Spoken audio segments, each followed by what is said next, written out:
अच्छा, तो last topic में हम लोगों ने क्या पढ़ा था? ग्लाइकोलाइसिस। तो ग्लाइकोलाइसिस के एंड पे हम लोगों को मिला था पायरोविक एसिड। ठीक है। ग्लाइकोलाइसिस टेक प्लेस कर रहा था साइटोप्लाज्म में। ठीक है, सेल की साइटोप्लाज्म में। ये हमारे पास क्या है? माइटोकॉन्ड्रिया। ठीक है। अब यहाँ पे हमारे पास क्या आ गया? Pyruvic acid. अब ये जो पायरोविक एसिड है ना, इसको हम लोग लेके जाते हैं माइटोकॉन्ड्रिया के अंदर, क्योंकि हम लोगों ने एंड पे हम लोगों को क्या चाहिए? एटीपी। तो वो कहाँ पे एटीपी कहाँ बनती है? इस माइटोकॉन्ड्रिया के अंदर। तो ये पायरोविक एसिड हम लोग इसके अंदर लेके जाएंगे। तो जैसे इसको इसके अंदर लेके जाएंगे ना, पायरोविक एसिड कन्वर्ट हो जाएगा एसिटाइल कोए में। Acetyl CoA. और फिर आगे फर्दर वो रिएक्शंस करेगा। अब एसिटाइल कोए में ये किस तरह से कन्वर्ट होता है वो देखते हैं। ये ऑक्सीडेशन ऑफ पायरोवेट, मतलब पायरोवेट की ऑक्सीडेशन होती है तो उससे क्या हो जाता है? और एसिटाइल कोए में कन्वर्ट हो जाता है। हो किस तरह रहा है? 3 स्टेप्स हैं। सबसे पहला D carboxylation, removal of carbon dioxide. फिर ऑक्सीडेशन, या फिर हम उसको डिहाइड्रेशन भी कह सकते हैं। Dehydration, dehydrogenation. ठीक है, या मैंने गलती की, डिहाइड्रोजिनेशन। रिमूवल ऑफ हाइड्रोजन, मतलब हाइड्रोजन रिमूव होती है। उसके बाद एडिशन ऑफ को enzyme A in place of hydrogen, मतलब कि हाइड्रोजन जहाँ से रिमूव होता है उस जगह पे को एंजाइम ए आके बाइंड कर जाता है। अच्छा, ये हमारे पास क्या है? Pyruvic acid. CH3 C double bond O C double bond O OH। ठीक है। अब क्या होता है कि इसमें से कार्बन डाइऑक्साइड रिमूव हो जाती है, मतलब एक कार्बन और 2 ऑक्सीजन। तो हम लोग क्या यहाँ से ये चीज़ हम लोगों ने रिमूव कर दी। ठीक है। अब ये चीज़ चली गई, तो ये हाइड्रोजन यहाँ पे बच गया और ये C डबल बॉन्ड O और CH3। तो ये हमारे पास क्या आ जाता है? Acid aldehyde. ठीक है, CH3 C double bond O और H। उसके बाद क्या होता है कि डिहाइड्रोजिनेशन होती है, या फिर हम लोग ऑक्सीडेशन भी कहते हैं, मतलब रिमूवल ऑफ हाइड्रोजन या फिर रिमूवल ऑफ प्रोटॉन। तो क्या होगा कि NAD is converted into NADH। NADH hydrogen इधर चला जाएगा, इसका ये वाला हाइड्रोजन यहाँ पे NAD के साथ बाइंड कर जाएगा, NADH बना देगा। और यहाँ पे ये क्या हो जाएगा? एसिटाइल ग्रुप, वैसे विदाउट एनी, कुछ भी नहीं यहाँ पे होगा बाइंड किए हुए। तो अब क्या होगा कि यहाँ पे को एंजाइम ए आके बाइंड कर जाएगा और ये क्या बन जाएगा? एसिटाइल को ए। सबसे पहले क्या हुई? डी कार्बोक्सिलेशन, मतलब कि कार्बन डाइऑक्साइड के रिमूवल। फिर ऑक्सीडेशन या फिर डिहाइड्रोजिनेशन, मतलब removal of hydrogen, removal of carbon dioxide, removal of hydrogen. उसके बाद एडिशन ऑफ को एंजाइम ए, और यहाँ पे को एंजाइम ए बाइंड कर गया और ये क्या बन गया? एसिटाइल को ए। अब हमारे पास यहाँ पे क्या बन चुका है? एसिटाइल को ए। अब ये एसिटाइल को ए एंटर करेगा किसमें? क्रेब्स साइकिल में। ठीक है। अब देखते हैं कि क्रेब्स साइकिल किस तरह से टेक प्लेस करता है, क्या होता है क्या नहीं होता। ठीक है। अच्छा, तो क्रेब्स साइकिल हम लोगों को पता है कि कहाँ पे टेक प्लेस कर रहा है इस वक्त? माइटोकॉन्ड्रिया के मैट्रिक्स के अंदर। ठीक है। माइटोकॉन्ड्रिया के मैट्रिक्स में मौजूद है ऑक्जेलो एसीटेट। ऑक्जेलो एसीटेट कन्वर्ट होगा सिट्रेट में। किस तरह? जब यहाँ पे ये बाइंड करेगा एसिटाइल कोए के साथ। Oxaloacetate bind acetyl CoA to form citrate. Then citrate first binds with water, then removes water to form isocitrate. ठीक है, ये दोनों आपस में क्या है? आइसोमर्स है, सिट्रेट और आइसोसिट्रेट। सिर्फ और सिर्फ स्ट्रक्चर का फ़र्क है, बाकी इनकी जो मॉलिक्यूलर फार्मूला है वो सेम है दोनों का। ठीक है। उसके बाद आइसोसिट्रेट जो है वो कन्वर्ट होगा अल्फा कीटोग्लूटारेट। और इस वक्त जिस वक्त ये अल्फा कीटोग्लूटारेट में कन्वर्ट होगा तो यहाँ पे क्या होगा कि डिहाइड्रोजिनेशन होगी। NAD is converted into NADH, और ये H जो है कहाँ से आएगा? आइसोसिट्रेट से। मतलब आइसोसिट्रेट एक हाइड्रोजन रिमूव कर देगा और साथ साथ क्या करेगा? एक CO2 भी रिमूव कर देगा, मतलब डी कार्बोक्सिलेशन भी हो गई है। Removal of carbon dioxide, removal of hydrogen. उसके बाद अल्फा कीटोग्लूटारेट जो है वो आगे कन्वर्ट होगा सक्सिनाइल को ए में। वो किस तरह? सेम, पहले तो क्या होगा कि NAD NADH में कन्वर्ट होगा जिस तरह यहाँ पे हुआ था, मतलब रिमूवल ऑफ हाइड्रोजन, डिहाइड्रोजिनेशन और साथ रिमूवल ऑफ कार्बन डाइऑक्साइड। और क्या होगा कि यहाँ पे को एंजाइम ए आके बाइंड कर जाएगा, ठीक है। यहाँ पे क्या होगा, को एंजाइम ए बाइंड कर जाएगा, जो कि यहाँ पे रिमूव हुआ था, ठीक है। यहाँ पे रिमूव हुआ था जिस वक्त एसिटाइल को यहाँ बाइंड किया ना, तो यहाँ पे कोएंजाइम ए जो है वो रिमूव हो गया था। अब यहाँ पे आके कोएंजाइम ए क्या हो गया, दोबारा से बाइंड हो गया। अब हमारे पास क्या बन गया, सक्सिनाइल को ए। अब सक्सिनाइल को ए जो है ना, इसका नेक्स्ट कन्वर्ट होता है सक्सीनेट में, लेकिन उसकी कन्वर्जन के दौरान क्या होगा कि को एंजाइम ए जो है ये रिमूव होगा। अब जिस वक्त ये रिमूव होगा ना, तो क्या होगा कि काफ़ी ज़्यादा एनर्जी रिमूव होगी। तो वो जो एनर्जी रिमूव होगी ना, मतलब जो एनर्जी रिलीज होगी, वो एनर्जी क्या करेगी, हम लोग जीटीपी को हम लोग कन्वर्ट करेंगे जीडीपी के अंदर। नहीं, sorry sorry sorry sorry, GDP को कन्वर्ट करेंगे हम लोग जीटीपी के अंदर। ये क्या है, ग्वानिन डाइफॉस्फेट, ये ग्वानिन ट्राइफॉस्फेट। तो ये डाई से ट्राई हो गया, मतलब हाई एनर्जी हो गई। पहले लो एनर्जी थी, अब ये एनर्जी में हाई हो गया। क्या है ये, क्या ग्वानिन डाइफॉस्फेट, ठीक है। उसके बाद ग्वानोसिन डाइफॉस्फेट। उसके बाद ये जीटीपी जो है कन्वर्ट हो जाएगा किसमें, जीडीपी में, और क्या करेगा, एडीपी को कन्वर्ट कर देगा एटीपी में। और हमारे पास क्या यील्ड आ गई, एक एटीपी, ठीक है। उसके बाद सक्सीनेट जो है ये क्या करेगा, कन्वर्ट होगा फ्यूमारेट में।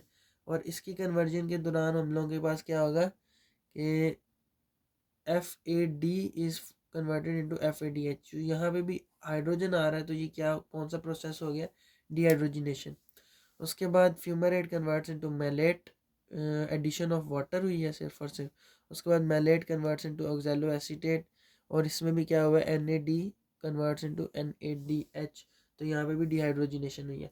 अच्छा, अब हम लोगों के पास एक यहाँ पे एन ए डी एच बना था, एक यहाँ पे एन ए डी एच बना, एक यहाँ पे एन ए डी एच बना। तो कितने एन ए डी एच बने हमारे पास, 3 एन ए डी एच बने। उसके बाद एक हमारे पास यहाँ पे एफ ए डी एच बना था, N A D H 3, F A D H 2 कितने, एक। और उसके बाद यहाँ पे सिर्फ एक ए टी पी बना है, तो ए टी पी एक, ठीक है। अच्छा, अब ये तो एक किस्म का वो हो गया ना बेसिक, ठीक है। अब ये मैंने थोड़ा सा निमोनिक्स तैयार किया हुआ है, ओ सी आई के एस एस एफ एम, ठीक है, याद कर लेना ताकि भूल लेना कि क्या पहले आता है। स्टार्ट हो रहा है ऑक्सैलो एसीटेट से, ओ सी आई के एस एस एफ एम, ओ सी आई के एस एस एफ एम, ओ सी आई के एस एस एफ एम, ठीक है। उसके बाद यहाँ पे हम लोगों ने विदाउट एनी एंजाइम या without any removal of water या कोई एंजाइम है, सिर्फ और सिर्फ हम लोगों ने देखा है कि कहाँ पे NADH बनेगा, कहाँ पे FADH बनेगा और कहाँ पे ATP बनेगा, ठीक है। तो जिस वक्त ऑक्सैलो एसीटेट सिट्रेट में कन्वर्ट होगा, कोई ATP ADP NADH या फिर वो FADH नहीं बन रहा, सिर्फ और सिर्फ एसिटाइल को ऐड हो रहा है। उसके बाद क्या है, जिस वक्त आइसोसिट्रेट अल्फा कीटोग्लूटारेट में कन्वर्ट होगा ना, उस वक्त एक हम लोगों के पास क्या आएगा, NADH। जिस वक्त अल्फा कीटोग्लूटारेट सक्सिनाइल को ए में कन्वर्ट होगा, तब हमारे पास क्या आएगा, एक NADH। जब सक्सिनाइल को ए सक्सीनेट में कन्वर्ट होगा, तब हमारे पास क्या आएगा, ATP एक। उसके बाद जिस वक्त सक्सीनेट फ्यूमारेट में कन्वर्ट होगा, उस वक्त हमारे पास क्या आएगा, ये मैंने थोड़ी सी गलती कर दी है, ये यहाँ पे आएगा, ठीक है। FAD is converted into FADH2। तो हमारे पास जिस वक्त सक्सीनेट फ्यूमारेट में कन्वर्ट होगा तो क्या आएगा, FADH2। और जिस वक्त फ्यूमारेट मैलेट में कन्वर्ट होगा, कुछ नहीं होगा। उसके बाद जब मैलेट दोबारा कन्वर्ट होगा ऑक्सैलो एसीटेट में, तब हमारे पास क्या आएगा, NADH। अच्छा, तो FADH किस वक्त बनेगा हमारे पास, इसको याद रखने का मैंने तरीका बनाया हुआ है फ्यूमारेट से। जिस वक्त फ्यूमारेट बनेगा तभी हमारे पास FADH भी बनेगा, 2 F इकट्ठे आएंगे, ठीक है। 2 Fs का फॉर्मूला है कि मतलब जब फ्यूमारेट बनेगा तभी FADH बनेगा, ठीक है। ऐसा नहीं करना कि फ्यूमारेट से FADH बनेगा, नहीं, 2 F का फॉर्मूला मतलब 2 F इकट्ठे बनेंगे, प्रोडक्शन ऑफ 2F। और बाकी जिस वक्त सक्सिनाइल को ऐसे सक्सीनेट बनेगा तब ATP, और ये NADH जो है ये तो आइसो से स्टार्ट होंगे, 1 2 और फिर एंड वाला। अच्छा, उसके बाद हमारे पास क्या आ जाता है, क्रेब्स साइकिल का मैंने इसमें ज़्यादा एक्सप्लेन किया हुआ है, किसके साथ, स्टेप वाइज और इंजाइम्स के थ्रू, ठीक है।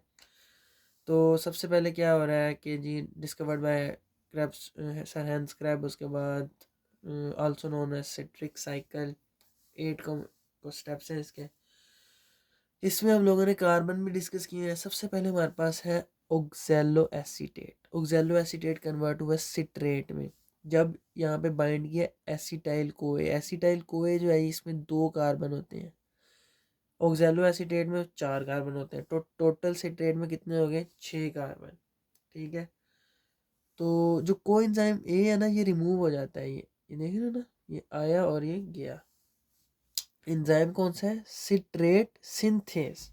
यहाँ पे सिट्रेट की सिंथेसिस हो रही है तो इसको हम लोगों ने नाम दे दिया सिट्रेट सिंथेस, सिट्रेट सिंथेस। उसके बाद सिट्रेट जो है ये कन्वर्ट होगा आइसोसिट्रेट में। ये दोनों एक दूसरे के क्या है, आइसोमर्स। तो यहाँ पे जो है वाटर पहले आया फिर गया। तो इसमें हम लोगों ने एंजाइम कौन सा यूज़ किया, एकोनिटेज, ठीक है, एकोनिटेज। उसके बाद स्टेप 3 है। स्टेप 3 में isocitrate converts into alpha ketoglutarate. जो स्टेप 3 है ना ये सबसे पहला मेन स्टेप है, क्योंकि इसमें क्या हुआ है, हमारे पास NADH की प्रोडक्शन हुई है। तो सबसे पहले क्या है, डिहाइड्रोजिनेशन। ए हाइड्रोजन यहाँ पे हम लोगों ने रिमूव किया आइसोसिट्रेट में से और क्या बना दिया, NADH। उसके बाद क्या है, डी कार्बोक्सिलेशन। तो ये हम लोगों की डी कार्बोक्सिलेशन होगी, रिमूवल ऑफ कार्बन डाइऑक्साइड। अब इसमें क्या हो गया कि आइसोसिट्रेट डिहाइड्रोजिनेज हो गया, आइसोसिट्रेट की डिहाइड्रोजिनेशन हुई है। तो इंजाइम हम लोगों ने कौन सा लिखा है, आइसोसिट्रेट डिहाइड्रोजिनेज, कि ये डिहाइड्रोजिनेट हो गया। उसके बाद है अल्फा कीटा ग्लूटारेट बनता है। अब जिस वक्त कार्बन डाइऑक्साइड रिमूव होगी तो ये कार्बन अपने साथ लेके जाएगी। तो यहाँ 6 कार्बन थे, यहाँ कितने बचे, 5 कार्बन। उसके बाद अल्फा कीटो ग्लूटारेट, ये 5 कार्बन वाला। अब क्या होगा कि सेम जो यहाँ हुआ था वो भी यहाँ पे होगा, मतलब NAD is converted into NADH, removal of hydrogen, मतलब डिहाइड्रोजिनेशन। उसके बाद क्या होगा, रिमूवल ऑफ कार्बन डाइऑक्साइड, ठीक है, डीकार्बोक्सिलेशन। उसके बाद यहाँ पे क्या होगा, एक और न्यू स्टेप, एडिशन ऑफ को एंजाइम। यहाँ पे जो रिमूव हुआ था वो यहाँ पे आके बाइंड कर गया दोबारा से। तो ये क्या हो गया, एडिशन ऑफ को एंजाइम ए। अच्छा, अब यहाँ पे भी क्या हो रही है, अल्फा कीटोग्लूटारेट की डिहाइड्रोजिनेशन। तो हम लोगों ने एंजाइम कौन सा लिखा, अल्फा कीटा ग्लूटारेट डिहाइड्रोजिनेज। यहाँ कौन सा था, आइसोसिट्रेट डिहाइड्रोजिनेज। यहाँ कौन सा, अल्फा कीटा ग्लूटारेट डिहाइड्रोजिनेज। ये सिट्रेट की सिंथेसिस हो रही थी, सिट्रेट सिंथेसिस, ये बस याद करना है, एकोनिटेज। उसके बाद स्टेप नंबर 5 है। इसमें क्या, यहाँ पे हम लोगों के पास क्या बना था, सक्सिनाइल को एक। क्यों, क्योंकि एक और कार्बन निकल गया। ये 5 कार्बन था, यहाँ एक और कार्बन डाइऑक्साइड रिमूव हुआ तो 4 कार्बन। तो सक्सिनाइल को एक कितने कार्बन है, 4 कार्बन। अब यहाँ पे क्या होगा, सक्सिनाइल को ए में से भी को एंजाइम ए निकल जाएगा, दफा हो जाएगा, पूरा हो जाएगा। अब जैसे होगा ये पूरा होता है ना तो एनर्जी रिलीज होती है। वो एनर्जी हम लोगों ने यूज की गुआनोसिन डाइफॉस्फेट को कन्वर्ट करने में, guanosine triphosphate, GDP is converted into GTP। अब GDP से GTP बना ना तो GTP से दोबारा GDP बनेगा। और जिस वक्त ये हाई यील्ड एनर्जी है, इसमें एनर्जी ज़्यादा है, इसमें कम है। पहले कम से ज़्यादा बना, अब फिर ज़्यादा से कम बना। तो जिस वक्त ज़्यादा से कम बनेगा फिर एनर्जी रिलीज होगी। तो वो जो एनर्जी रिलीज होती है ना उससे हम लोग यूज़ करते हैं ATP से ADP बनाने में। और हमारे पास ADP से ATP, अब हमारे पास क्या आ गया, ATP। अभी तक 2 NADH आ चुके थे और अब एक ATP भी आ गया। अब यहाँ पे क्या हो रहा है, जो इंजाइम हम लोगों ने यूज़ किया उसका नाम क्या रखा है, सक्सिनाइल को ए सिंथेटेज। ये था सिंथेज, ये क्या है, सिंथेटेज। इसलिए ये क्या है, सक्सिनाइल को ए सिंथेटेज। अच्छा 5 स्टेप हो गए, अब 6 स्टेप पे चलते हैं हम लोग। ये 6 स्टेप है। अब इसमें क्या होगा, succinate is converted into fumarate. ठीक है, ये हम लोगों ने जो नाम है ये उसी तरह से याद करने हैं जो मैंने वो बताया था ना, OCIKSSFM। ठीक है, ठीक है, OCIKSSFM। तो सक्सिनेट अब कन्वर्ट होगा एफ में, तो फ्यूमरेट। तो अब जिस वक्त मैंने बताया कि फ्यूमरेट में कन्वर्ट होगा तो 2F फॉर्मूला लग रहा है, 2F फॉर्मूला। ठीक है, 2F फॉर्मूला। तो इसके तहत फ्यूमरेट बनेगा तो FADH2 भी बनेगा। तो FAD is converted into FADH2। तो अब यहाँ पे भी हाइड्रोजन रिमूव होगा सक्सीनेट में से, तो ये कौन सी है, क्या हो गया, डिहाइड्रोजिनेशन। तो इसका भी हम लोगों ने नाम क्या रख दिया, सक्सीनेट, क्योंकि डिहाइड्रोजिनेट हो रहा है, सक्सीनिक डिहाइड्रोजिनेज। ठीक है, उसके बाद हमारे पास आ गया फ्यूमरेट। अब फ्यूमरेट जो है ये 4 कार्बन है, इसमें एडिशन होगी वाटर की, तो ये बना देगा मेलेट। ठीक है, ये भी 4 कार्बन है, अभी तक सब 4 कार्बन चल रहे हैं। हाइड्रोजन की वाटर की एडिशन। उसके बाद क्या होगा, लास्ट स्टेप, स्टेप नंबर 8। इसमें क्या होगा, malate is converted into again oxaloacetate, जहां से हम लोग का रिएक्शन स्टार्ट हुआ था, ऑक्सैलो एसीटेट। तो अब इसकी प्रोडक्शन के दौरान भी क्या होगी, NADH की फॉर्मेशन, मतलब हाइड्रोजन का रिमूवल। और अगर हाइड्रोजन का रिमूवल हो रहा है तो क्या होगी, डिहाइड्रोजिनेशन। तो इसका नाम हम लोगों ने क्या रख दिया एंजाइम का, मेलेट डिहाइड्रोजिनेज, ये एंजाइम थे। अब यहाँ पे इसका नाम है फ्यूमरेज। एक ये थोड़ा सा मतलब डिफरेंट है, एक हमारे पास ये थोड़ा सा डिफरेंट है, एकोनिडेज। बाकी यहाँ पे सिट्रेट की सिंथेसिस हो रही है, सिट्रेट सिंथेस, ये isocitrate dehydrogenase, alpha ketoglutarate dehydrogenase, succinyl co A synthetase. उसके बाद सक्सिनिक डिहाइड्रोजिनेज, मेलेट डिहाइड्रोजिनेज। बस ये फ्यूमरेज याद रखना है। ठीक है, अच्छा जी। उसके बाद इलेक्ट्रॉन ट्रांसपोर्ट चेन। अब ये क्या होता है, पहले ये यहाँ पे देख लेते हैं। अब ये जो मेरे क्रेब्स साइकिल कंप्लीट हो गया मेरा। ठीक है, सबसे पहले पायरोविक एसिड बना ग्लाइकोलाइसिस से, वो अंदर आया, एसिटाइल कोए बन गया, एसिटाइल कोए एंटर हो गया क्रेब्स साइकिल में। अब क्रेब्स साइकिल पूरा कंप्लीट हुआ, तो as a result of this Krebs cycle मेरे पास 3 चीज़ें आई, एक ATP, 3 NADH और एक FADH2। अब इन दोनों की तो मुझे ज़रूरत ही नहीं है, मुझे तो इसकी ज़रूरत है ATP की। तो इनका मेरा से क्या ताल्लुक। अब ये जो दो है ना, ये काम आते हैं किसमें, ATP की फॉर्मेशन में। इनसे हमने ATP बनाने हैं, वो किस तरह से बनाने हैं, इलेक्ट्रॉन ट्रांसपोर्ट चेन के थ्रू। किस तरह, वो देखते हैं। अच्छा जी, तो इलेक्ट्रॉन ट्रांसपोर्ट चेन ये है, इसमें ये चीज़ मैं बाद में समझाता हूँ, पहले नेक्स्ट चीज़ समझाता हूँ, ये चीज़। अच्छा, तो ये क्या है मेरे पास, ये मेरे पास है सेल मेम्ब्रेन, किसकी, माइटोकॉन्ड्रिया की। माइटोकॉन्ड्रिया की जो इनर मेम्ब्रेन है ना, जिसको इनफोल्डिंग्स होती हैं जिसमें, ये वाली मेम्ब्रेन। ठीक है, ये वाली, इसका मैंने ऐसे करके इतना सा डाइसेक्शन किया पार्ट, इतना सा पार्ट ऐसे करके काटा, और ये उठा के इतना सा पार्ट चिपका दिए यहाँ पे ऐसे करके। ठीक है, अब यहाँ पे मैं बताता हूँ कि होता क्या। यहाँ पे हमारे पास कुछ वो है, क्या कहते हैं इनको, कॉम्प्लेक्सेस। ठीक है, कॉम्प्लेक्स नंबर 1, कॉम्प्लेक्स नंबर 2, 3, 4। ठीक है, अब ये है क्या, ये मैं बताता हूँ ये।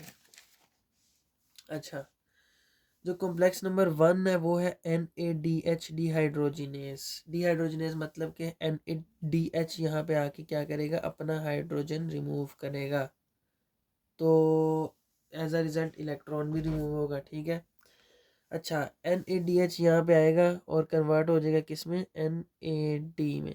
हाइड्रोजन इसने अपना रिमूव कर दिया, तो 2 इलेक्ट्रॉन इसके नतीजे में इसने रिमूव किया। वो जो इलेक्ट्रॉन है ना, वो NADH डिहाइड्रोजिनेज जो है वो कैप्चर कर लेगा। यहाँ पे इसने 2 इलेक्ट्रॉन रिमूव किए, वो 2 इलेक्ट्रॉन NADH डिहाइड्रोजिनेज ने कैप्चर कर लिए और वो 2 इलेक्ट्रॉन आगे सेंड कर दिए कोएंजाइम Q के पास। कोएंजाइम Q ने वो इलेक्ट्रॉन्स आगे ट्रांसफर कर दिए साइटोक्रोम रिडक्टेज के पास। फिर उसने आगे सेंड कर दिए साइटोक्रोम C में और उसने आगे सेंड कर दिए साइटोक्रोम ऑक्सीडेज में। अच्छा, इन दोनों को साइटोक्रोम रिडक्टेज और ऑक्सीडेज क्यों कहते हैं, समझ लगी? इसने साइटोक्रोम को रिड्यूस किया। रिड्यूस करने का मतलब होता है कि उसको इलेक्ट्रॉन देना। इसने साइटोक्रोम को इलेक्ट्रॉन दिए, यहाँ पे साइटोक्रोम की रिडक्शन कराई साइटोक्रोम सी की, तो इसलिए हम लोगों ने इसको कह दिया साइटोक्रोम रिडक्टेज। इसने साइटोक्रोम से ऑक्सीजन लिया, इसका मतलब है इसकी ऑक्सीडेशन करवाई, तो इसलिए हमने इसका नाम दे दिया साइटोक्रोम ऑक्सीडेज। उसके बाद साइटोक्रोम ऑक्सीडेज से जो इलेक्ट्रॉन है वो कहाँ जाते हैं, हमारे पास होता है ½ O2 और हमारे पास होते हैं 2H+। ½ O2 और 2 हाइड्रोजन ये मिलते हैं और 2 इलेक्ट्रॉन्स आते हैं और हमारे पास क्या बन जाता है, वाटर। और हम लोग कहते हैं कि सेलुलर रेस्पिरेशन में एंड प्रोडक्ट में वाटर बनता है, वो ये वाला वाटर बनता है, ठीक है। तो हमारे पास 4 अच्छा, अब ये मैंने बात की थी NADH की। FADH में भी ये सेम होता है। FADH आया, FADH बन गया FAD, 2 इलेक्ट्रॉन दे दिए FADH डिहाइड्रोजिनेज के पास, उसने डिहाइड्रोजिनेज ने 2 इलेक्ट्रॉन ले लिए, वो उसने आगे सेंड कर दी कोएंजाइम Q के पास। सेम इसी तरह आगे आगे आगे आगे और ये वाटर बन गया। तो NADH में भी सेम है, FADH में भी सेम है। अब आगे देखते हैं कि फ़र्क क्या है और क्या होता है क्या नहीं होता, ठीक है। ये मैंने बेसिक बता दिया आउटलाइन कि ये एक फर्स्ट कौन सा कॉम्प्लेक्स है, ये सेकंड कौन सा कॉम्प्लेक्स है, ये थर्ड कौन सा कॉम्प्लेक्स है, ये फोर्थ कौन सा कॉम्प्लेक्स है, ये और क्या है कोएंजाइम Q और साइटोक्रोम C। अच्छा, तो ये मैंने बताया था कि मेम्ब्रेन है किसकी, यहाँ से मैंने इतनी सी हिस्सा काट के यहाँ लगा दिया मेम्ब्रेन का। तो ये जो हमारे पास एरिया है, ये सारा एरिया, ये इस मेम्ब्रेन और इस मेम्ब्रेन के दरमियान, इसको हम लोग क्या कहते हैं, इंटर मेम्ब्रेनस स्पेस। तो ये क्या है, इंटर मेम्ब्रेनस स्पेस। ये मतलब यहाँ पे अगर नेक्स्ट मेम्ब्रेन हो सकती है, ठीक है। अगर समझो ये नेक्स्ट मेम्ब्रेन है तो इस मेम्ब्रेन और इस मेम्ब्रेन के दरमियान ये क्या, इंटर मेम्ब्रेनस स्पेस। और ये क्या, माइटोकॉन्ड्रियल मैट्रिक्स, इंटर माइटोकॉन्ड्रियल नहीं, माइटोकॉन्ड्रियल मैट्रिक्स, ठीक है। तो अब यहाँ पे क्या होगा, हमारे पास NADH, मैंने बताया कि जो फैक्टर नंबर 1 है NADH डिहाइड्रोजिनेज, उसके पास आया 2, तो हाइड्रोजन रिमूव कर दिया, 2 और 2 इलेक्ट्रॉन दे दिए। 2 इलेक्ट्रॉन अब यहाँ से चले जाएंगे इसके पास, ये क्या है कोएंजाइम Q। अब ये आगे किसको देगा, फैक्टर नंबर 3 को, जो कि कौन सा था हमारे पास, साइटोक्रोम रिडक्टेज, ठीक है। उसके बाद ये कहाँ पे जाएगा, साइटोक्रोम C में 2 इलेक्ट्रॉन देगा। अभी साइटोक्रोम C से जाएगा साइटोक्रोम ऑक्सीजनेस, ऑक्सीजनेस कह रहा हूँ, ऑक्सीडेज, ठीक है। और फिर ये 2 इलेक्ट्रॉन यहाँ पे वाटर बन जाएगा, ठीक है। तो अब यहाँ पे हाइड्रोजन भी रिमूव हो गया। अब जिस वक्त यहाँ से इलेक्ट्रॉन इधर जाते हैं ना, जिस वक्त यहाँ पे NADH आके NAD बनाता है तो हाइड्रोजन रिमूव होता है, तो हाइड्रोजन पंप करता है इस तरफ इंटरमेम्ब्रेनस स्पेस में। मतलब कि यहाँ पे जैसे ही NADH, यहाँ पे NADH आया और क्या बना, NAD, तो यहाँ पे जो 7 प्रोटॉन बना ना, वो इसको इधर पंप कर दिया, मतलब इंटरमेम्ब्रेनस स्पेस में। उसके बाद वो जिस वक्त इलेक्ट्रॉन यहाँ गया Q में, कोएंजाइम Q से गया ये साइटोक्रोम रिडक्टेज में जब इलेक्ट्रॉन गया तब भी क्या हुआ, यहाँ से हाइड्रोजन एक यहाँ से पंप कर दिया यहाँ पे। उसके बाद साइटोक्रोम C में इलेक्ट्रॉन गया, साइटोक्रोम C से किधर गया, साइटोक्रोम ऑक्सीडेज। जब यहाँ पे गया तब भी यहाँ से एक प्रोटॉन क्या कर दिया, इधर पंप कर दिया। अब इंटरमेम्ब्रेनस स्पेस में हम लोग क्या करी जा रहे हैं, प्रोटॉन पंप कर रहे हैं। जिस वक्त NADH, एक NADH यहाँ पे एक NADH यहाँ पे हुआ डिहाइड्रोजिनेट, मतलब NADH से NAD बना, तो 3 प्रोटॉन हम लोगों ने यहाँ पे भेज दी, 1 2 3। ठीक है, तो अब क्या होगा आगे, यहाँ पे प्रोटॉन ज़्यादा हो जाएंगे, प्रोटॉन्स की तादाद। तो अब जिस वक्त प्रोटॉन यहाँ ज़्यादा हो जाएंगे यहाँ कम, तो क्या होगा कि यहाँ से यहाँ पे मूव करेंगे from higher concentration to lower concentration, किसके थ्रू, इसके थ्रू। ये क्या, एटीपी सिंथेटेस, इसको हम लोग एटीपी सिंथेटेस कहते हैं। ये F0 और F1 पार्टिकल्स का मिक्सचर है। तो जिस वक्त F0 पार्टिकल्स में हाइड्रोजन की कंसंट्रेशन ज़्यादा हो जाएगी F1 से, तो क्या होगा, हाइड्रोजन यहाँ से यहाँ वापस आएंगे। ठीक है, from higher concentration to lower concentration move करेंगे। जब कोई चीज़ हायर से लोअर की तरफ मूव करती है तो वो एनर्जी रिलीज करती है। तो एनर्जी रिलीज होगी तो उस एनर्जी से हम लोग क्या करेंगे, ADP से ATP बना देंगे। अब एक NADH ने 3 हाइड्रोजन वहाँ भेजे थे, तो यहाँ से 3 हाइड्रोजन वापस आएंगे तो क्या बनेगा, 3 ATP। अब क्या होता है कि सेम इसी तरह FADH भी आता है, FADH2 आता है तो FAD बनता है और साथ में हाइड्रोजन रिमूव होती है। लेकिन ये जो है ना, प्रोटॉन को पंप नहीं कर पाता दूसरी तरफ। फिर यहाँ पे इलेक्ट्रॉन आ गया, सिर्फ 2 इलेक्ट्रॉन आए, ये इसने कोई प्रोटॉन पंप नहीं किया। 2 इलेक्ट्रॉन यहाँ से अब किधर गए, इस तरफ। अब जब यहाँ आए तो इसने एक प्रोटॉन पंप कर दिया, अब यहाँ से इधर गया और यहाँ से इधर आया, यहाँ आया, फिर इसने एक प्रोटॉन पंप कर दी। तो FADH ने टोटल कितने प्रोटॉन पंप किए, 1 और 2, मतलब 1 और 2, ये वाला नहीं किया। तो यहाँ सिर्फ 2 प्रोटॉन आए। तो इसी तरह सेम ये प्रोटॉन यहाँ आएंगे इस ATP सिंथेसिस में। ATP सिंथेसिस ये प्रोटॉन नीचे की तरफ आएंगे from higher concentration to lower concentration, तो एनर्जी रिमूव। और क्या, 2 प्रोटॉन थे तो कितने ATP बनेंगे, 2 ATP। तो हमारे पास क्या हुआ कि 3 ATP NADH से बने, NADH से 3 ATP और FADH2 से 2 ATPs।